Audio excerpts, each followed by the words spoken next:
Waktu itu, belum ada Islam, belum ada Muhammad, belum ada kata Allah yang dieluk-elukan dari menara-menara. Tapi, apakah Yesus sudah melihat semuanya? Apakah ia sudah menubuatkan akan datangnya sistem agama besar yang menolak salib, menolak dia sebagai Tuhan, dan mengklaim sebagai jalan menuju surga? Pertanyaannya mengerikan. Karena jika Yesus memang telah menubuatkan tentang sistem seperti Islam, maka kita semua harus bersiap. Siapa yang sesungguhnya sedang disembah? Tuhan atau ilah lain yang menyamar? Inilah saatnya kita menggali nubuatan Yesus dan membuka mata rohani kita sebelum semuanya terlambat. Agama Islam lahir sekitar tahun 610 Masehi. 600 tahun setelah Yesus disalibkan dan bangkit dari antara orang mati, lalu naik ke surga dan duduk di sebelah kanan Allah Bapa. Tapi Yesus sudah tahu, ia tidak menyebut nama Islam, tapi ia menyebut ciri-cirinya. Nabi palsu, menolak salib, menyesatkan banyak orang, menyembah Tuhan tapi bukan Bapa, menganiaya orang percaya, dan semua itu cocok secara profetik dengan ajaran lain yang muncul berabad-abad kemudian. Agama Islam mengajarkan bahwa Yesus bukan Tuhan, hanya Nabi. Dia tidak disalib, tapi digantikan. Tidak ada penebusan dosa oleh darahnya. Muhammad adalah Nabi terakhir, Injil telah dipasukan. Tapi anehnya, ada Nabi terakhir muncul setelah Yesus disalibkan dan terangkat ke surga. Pertanyaannya mengguncang.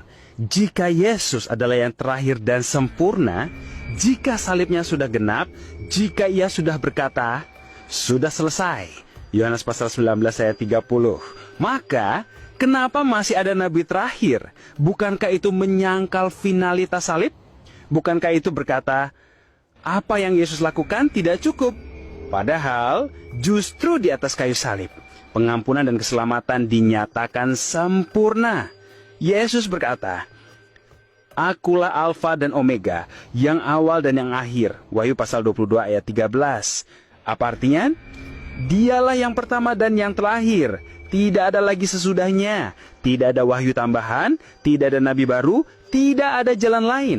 Maka siapa itu nabi terakhir? Nabi sejati? Atau bagian dari nabi palsu yang telah Yesus nubuatkan? Akan datang nabi-nabi palsu, katanya, dan mereka akan menyesatkan banyak orang. Matius pasal 24 ayat 11. Banyak orang, bukan sedikit, bukan segelintir. Maka jangan heran jika ada agama besar yang diikuti oleh miliaran manusia, tapi justru membawa mereka jauh dari salib. Karena Yesus telah berkata, jalan yang menuju kebinasan itu lebar dan banyak orang masuk melaluinya. Matius pasal 7 ayat 13. Jangan tertipu oleh angka, jangan tertipu oleh semangat religius, jangan tertipu oleh kata Allah, karena jika Allah itu bukan Bapa dari Yesus Kristus, maka itu bukan Allah yang sejati. Yesus berkata, Aku datang dalam nama Bapakku, dan kamu tidak menerima aku. Jikalau orang lain datang atas namanya sendiri, kamu akan menerima dia. Yohanes pasal 5 ayat 43. Siapakah yang datang dalam namanya sendiri? Siapa yang mengklaim dirinya nabi terakhir? Siapa yang membawa nama Allah, tapi bukan Bapa dari Yesus? Muhammad datang bukan dalam nama Bapa. Ia membawa pesan baru, sistem baru, dan miliaran orang menerima dia. Tapi Yesus sudah peringatkan itu sebelumnya. Aku datang dalam nama Bapakku, dan kamu tidak menerima aku. Jikalau orang lain datang atas namanya sendiri, kamu akan menerima dia.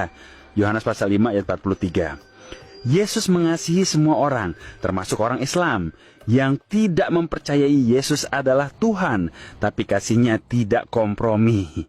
Yesus berkata, karena itu tadi aku berkata kepadamu, bahwa kamu akan mati dalam dosamu. Sebab jikalau kamu tidak percaya bahwa akulah dia, kamu akan mati dalam dosamu. Yohanes pasal 8 ayat 24. Maka sistem apapun yang menyangkal anak tidak bisa berkata kami menyembah Tuhan yang sama. Karena jika tidak memiliki anak, maka tidak memiliki Bapa. Jika tidak percaya pada Yesus, maka iman itu sia-sia. Saudara-saudari terkasih dalam Kristus, terima kasih sudah mendengarkan renungan firman Tuhan sore ini. Bukan suatu kebetulan jika saudara ada di sini saat ini. Tuhan sendiri yang mengatur langkahmu, Tuhan sendiri yang mengetuk pintu hatimu, dan Tuhan sendiri yang menanamkan firman-Nya ke dalam jiwamu sore ini. Biarlah setiap kebenaran yang telah kita dengar tidak berhenti hanya di telinga, tetapi menembus hati, mengalir dalam pikiran, dan diwujudkan dalam perbuatan. Renungan ini bukan hanya perenungan, ini adalah panggilan. Panggilan untuk bertobat, panggilan untuk kembali, panggilan untuk bangkit, dan berjalan dalam kebenaran yang sejati.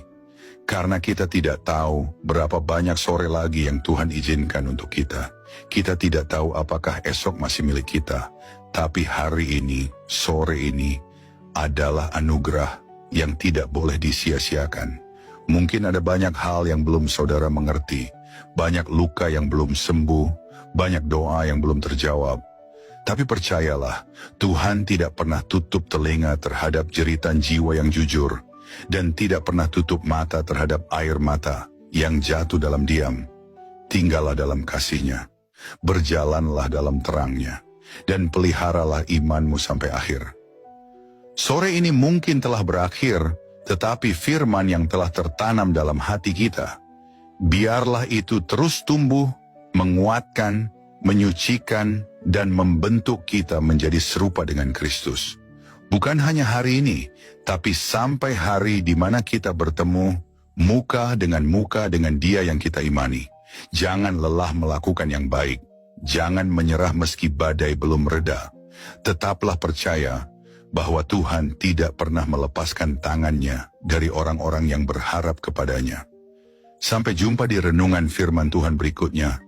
Tetap setia, tetap menyala dalam kasih, dan tetap berjalan bersama Sang Gembala Agung, Yesus Kristus yang hidup dan akan datang kembali.